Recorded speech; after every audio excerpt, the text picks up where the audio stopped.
पहले से इन्होंने जब से ये कानून पास हुए थे जून से ये बिल्कुल टीमें बना के गांव-गांव जाने का प्लान किए थे। लेकिन आप लोग भी पत्रकार हैं, आप लोगों ने भी कितने गांव में कितने घरों में इनको देखा। आज ये बीजेपी के कार्यकर्ता और बीजेपी के नेता मुंह छुपाते फिर रहे हैं। इनमें वो औकात और वो ताकत नहीं है जो सच्चाई के सामने ये मुखातिब हो सके। किसान सच्चाई पर खड़ा है।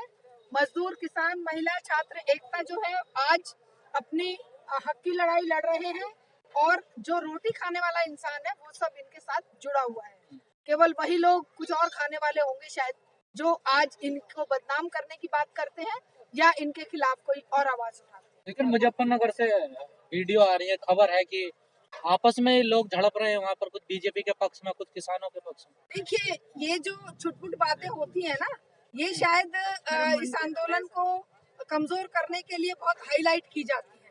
आप घर में भी बैठे हैं, आप किसी छोटे बच्चे को कहेंगे बेटा एक गिलास पानी देना, वो कह सकता है मैं तो नहीं लाता, आप लेके पी लो। तो इस तरह की बातें घरों में भी होती हैं और छोटी मोटी बात अगर मान लो किसानों के आपस के बीच में हो गई और उसमें जाकर बीजेपी उसे बदनाम करने की साजिश कर रही है तो वो उसमें सफल नहीं हो। आप छुटपुट बता रहे हो, मारपीट हुई है कई लोगों को। बीजेपी वाले कहाँ क्या नहीं करते हैं, बीजेपी वाले कहाँ पर जाकर उत्पात नहीं मचाते हैं। उनको तो काम ही ये मिला हुआ है, उनकी तो एक तरह से प्रोफेशन ये बन गया है कि जहाँ पर भी आप देखें आंदोलन उसे ध्वस्त करने के लिए वहाँ पे अपनी चालें चले। अभी जैसे कपिल मिश्रा का ही मैं देख रही थी कि वो कह रहा है कि जैसे हमने 23 तारीख आज है, 23 फरवरी को दिल्ली दंगों का ये किया था, वैसा हम फिर भी करेंगे अगर किसान आंदोलन ऐसे ही चलता रहा तो आंदोलन के नाम पे ये जो कर रहे हैं उसको हम कर सकते हैं ध्वस्त। तो ये ऐसे गुंडे बदमाश लोग हैं जिनको अपने किए पर शर्म लिहाज और अपने ऊपर लानत भी नहीं भेजते हैं। ये इतने बेकसूर लोगों को दिल्ली दंगों में मरवा कर और आज भी ये सीना चौड़ा करके और उस बात को जायज ठहराने की कोशिश कर रहे हैं और हमारे किसान भाइयों को, हमारे जो आंदोलन कर रहे हैं, जो इन काले कानूनों के खिलाफ एकजुट होकर पूरे देश में, ऐसा नहीं है कि जिनके कहे अनुसार हम ये कह दें कि भाई ये पंजाब, हरियाणा, उत्तर प्रदेश का ही आंदोलन है, ये पूरे देश का आंदोलन है। और ये बात इस बात से साबित होती है कि सरकार घबराई हुई है, इसलिए वो अपनी फौज तैयार कर रही है कि किस तरह से इस आंदोलन में लड़ाई झगड़ा मारपीट या एक दूसरे के खिलाफ इसको खड़ा किया जाए। लेकिन संजीव बालियान जा रहे हैं गांव-गांव में और खापों से मिल रहे हैं। तो अपने जैसे लोगों से मिल रहे होंगे ना, सच्चे लोगों से तो आंख मिलाने की उनमें हिम्मत है नहीं। सच्चे और सही लोगों से, सही किसान नेताओं से या सही किसान नेता छोड़िए, हमारा एक जो मजबूत किसान है उसके सवालों का जवाब उनके पास नहीं है। तो वो खाप पंचायत के नेताओं से मिलेंगे जो वो वाले होंगे जो बिना बात में किसी लड़की ने कर दिया और वो उसको मौत की सजा सुनाते हैं या उनको कहते हैं कि भाई ये गलत हुआ, ऐसे ही कोई लोग होंगे। अदरवाइज खाप पंचायतें भी अब मॉडर्न हो गई हैं और किसान आंदोलन को पूरा समर्थन खाप पंचायतें दे रही हैं। लेकिन अभी खबरें आ रही हैं जब से 28 तारीख की जो घटना हुई है कि खाप पंचायतें सरकार के विरोध में पंचायतें हो रही हैं, चाहे मुजफ्फरनगर हो, देश भर में सारी जगह।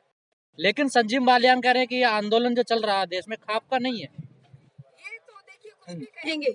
अब ये जब झूठ झूठ इनकी ना, जब इनके प्रधानमंत्री ही हर सांस में 10 झूठ बोलते हैं, जब प्रधानमंत्री हर सांस में 10 झूठ बोलते हैं तो आप कल्पना कीजिए कि साधारण जो इसका कार्यकर्ता है या जो इनका एमपी एमएलए है वो कितनी झूठ बोलता होगा। एक पद होता है, गरिमा होती है पद की, वो उस पद की गरिमा को भी तार तार करते हुए कितने बार झूठ बोले हैं कि अगर नोटबंदी से काला धन ना आए, अगर नोटबंदी से ऐसा ना हो वैसा ना हो तो मुझे चौराहे पर खड़े करके सजा देना। कभी उन्होंने आकर कहा कि मुझे सजा दीजिए मैं खड़ा हूँ, वो भी झूठ था। किसी किसी किसी तरह के कितने झूठ, कितने मतलब बार बार फिर वही बात आती है कि झूठ कितना ही बोलने पर वोट तो नहीं देती है ना जनता। जनता वोट देती नहीं है, ये एक तरह का साजिश है और ईवीएम का भी है। और साथ ही आप ये समझिए कि देश का शासन ये पार्टियां नहीं चलाती हैं, देश का शासन कॉर्पोरेट घराने चलाते हैं, पूंजीपति वर्ग चलाता है। उन्हें एक चेहरा चाहिए होता है जो भी उनसे ये वायदा कर ले कि हम ज्यादा से ज्यादा लोगों को बेवकूफ बनाने की, लूटने की एक कैपेसिटी रखते हैं और हम आपका पूरा ध्यान रखेंगे। वो वायदा जो कर ले, उस वायदे पे जो इनके लिए पूंजीपतियों के लिए खरा उतर जाए, उसका चेहरा ये सालों पहले टीवी में दिखाना शुरू करते हैं। मोदी जी का भी ऐसे ही किया, सालों पहले दिखाना शुरू कर दिया, घर घर मोदी, हर हर मोदी, और भाई क्या क्या नहीं कहा, क्या क्या नहीं कहा कि भाई मोदी है तो मुमकिन है, और मोदी होगा तो ऐसा होगा वैसा होगा, 15 लाख खाते में आएंगे। 15 लाख खाते में तो नहीं आए, लेकिन 14 लाख का सूट जरूर वो पहन कर खड़े हो गए। उन्होंने 14 लेकिन मैडम आज गुजरात के जो निकाय चुनाव उनके नतीजे आए, बीजेपी ने सबका सूपड़ा साफ कर दिया वहाँ पर। देखिए, ये तो इनके अपने ऐसे वो है कई स्टेट जहाँ पर ये हर तरह के दाव खेलते हैं।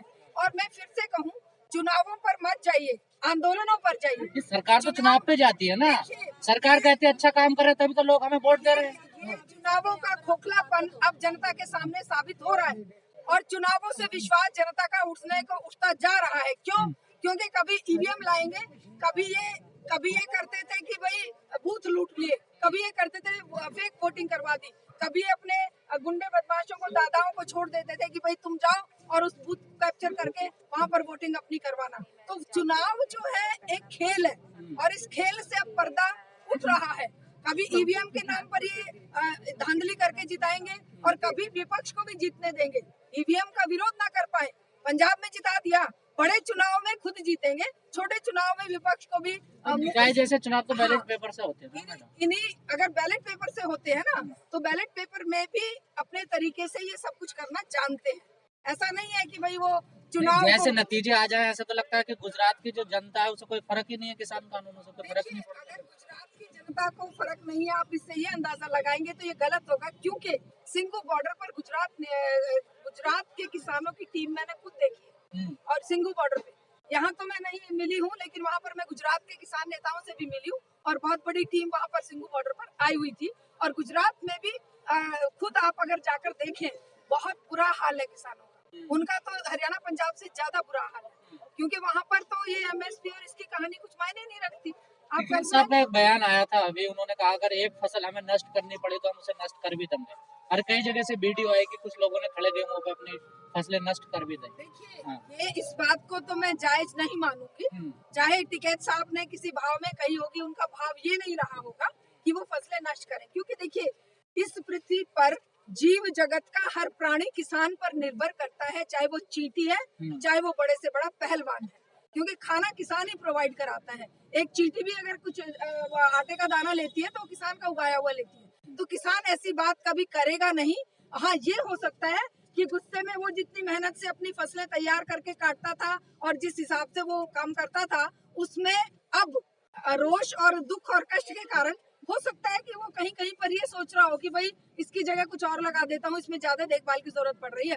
तो इसको हम एक जर्नल ट्रेंड नहीं मानेंगे, ये जर्नल ट्रेंड नहीं है, ये इक्का दुक्का ऐसी बातें हैं जहाँ गुस्से में किसान ने ये सोचकर कि भाई क्या करें, अब वो वहाँ पर आंदोलन भी देखना है, और इधर पर ये गेहूं को तो ज्यादा पानी की जरूरत है और वही चीजों की जरूरत है, इसलिए चलो इसकी जगह हम जवार बो देंगे, जवार बिना किसी उसके हो जाएगी और पशुओं के लिए चारा हो जाएगा। लेकिन मैम, जैसा पश्चिमी उत्तर प्रदेश का माहौल है, जैसे संजीव बालियान जा रहे हैं, कुछ खा पे उन्हें बैठा भी नहीं है, कुछ उनका विरोध भी कर रही है, तो क्या 50-50 है मामला? नहीं, ये समझ लीजिए 90-10 हो सकता है, 10 हो सकता है उनका, बल्कि 90 से ऊपर ही हमारा किसान आंदोलन बुलंदियों पर है और पूरे देश में है। और पश्चिमी उत्तर प्रदेश की बात करिए, चाहे पूर्वी उत्तर प्रदेश की करिए, चाहे बंगाल, बिहार, उड़ीसा की करिए, चाहे आप राजस्थान और गुजरात की करिए, सब जगह पर किसानों के दिल में एक आग लग चुकी है कि पूरी जिंदगी हम क्या मजदूर से भी बदतर जीवन जिए। तो ये बात आप मत कहिए कि भाई 50-50, ये 90-10 का हो सकता है।